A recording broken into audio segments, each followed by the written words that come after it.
আসলে এই ধরনের সামিট যেগুলো হয়, বিশেষ করে এবার যেটা হচ্ছে বিআইসিসি 2024 অ্যান্ড এসএফও 19, এগুলোতে আমরা যেগুলা নতুন ইনভেনশন হয় অথবা আন্তর্জাতিকভাবে ক্যান্সার চিকিৎসা ইনভেস্টিগেশন যেগুলো হয়, এগুলো নিয়ে আমরা আলোচনা করি এবং আমরা আমাদের দেশের প্রেক্ষিতে এগুলোকে কিভাবে অ্যাডপ্ট বা আমাদের সঙ্গে সমন্বয় করতে পারি, এগুলো আলোচনার বিষয়।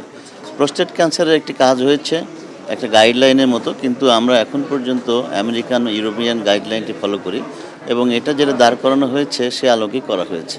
অ্যাকচুয়ালি এটাকে গাইডলাইন বলা যাবে না, এটা একটা স্টাডির মতো আর কি, একটা দিক নির্দেশের মতো। স্যান্ডেলিনা সো, রূপচর্চায় আভিজাত্য। প্রস্টেট ক্যান্সারের কথা জিজ্ঞেস করলে পুরুষদের ক্যান্সার এটা মহিলাদের হয় না, এবং এটা কিন্তু একটা 50 ঊর্ধ্ব প্রচুর পুরুষের কিন্তু প্রস্টেট ক্যান্সার হয়, যেটা কিন্তু আর্লি ডিটেকশন করা সম্ভব এবং সেটার জন্য একটা পরীক্ষা যথেষ্ট, সেটা হলো পিএসএ একটা টেস্ট।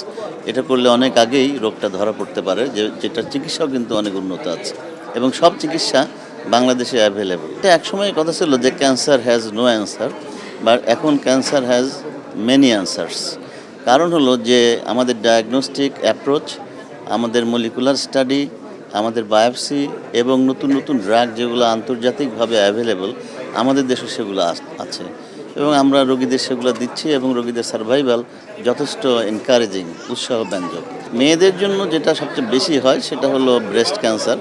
এটাও কিন্তু প্রস্টেট ক্যান্সারের মতো আর্লি ডিটেকশন করার মতো একটা রোগ এবং আর্লি স্টেজ যদি ধরা পড়ে চিকিৎসা কিন্তু অনেক ভালো।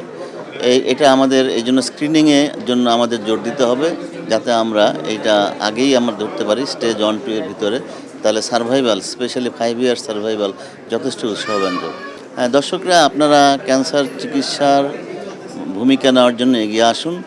আমাদের যেসব স্থানে ক্যান্সার রোগী আছে এবং যেগুলো স্ক্রিনিং মেথড আছে সেগুলো আপনারা নিজে জানুন এবং অন্যকে জানানোর চেষ্টা করুন। যারা ধূমপাই আছেন তারা ধূমপান বন্ধ করুন।